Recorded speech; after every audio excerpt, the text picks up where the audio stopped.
5 reasons that you should use the DJI Mini 2 in 2024. Reason 1, you can connect your phone to the controller, and it also does phone charging. So it is compatible with Android or iPhone, and you can charge your phone while you are flying, and you can see whatever the drone is seeing with a 4K camera on the front. 2, it is able to shoot in 4K 30. It is not compatible with 4K 60, but you can change your settings on however you would like to shoot. You can take pictures, you can take videos, you can fly. It has a gimbal, so it is able to fly and it won't be as shaky. It is fairly fast.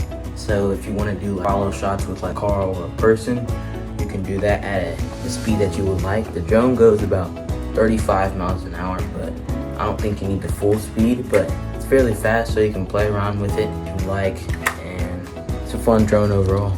Reason 4, the drone is 249 grams, so you don't have to get it registered to take it places, so you can take it places without having to get it registered.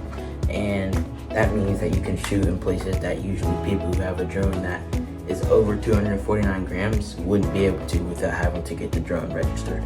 Overall, what I think the DJI Mini 2 is good for is, I think it's good for capturing video and camera shots and what you need to shoot.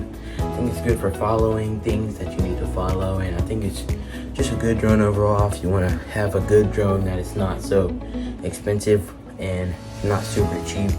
But it's also a good quality drone that you can use, very light, and you can take it everywhere without having to get it registered.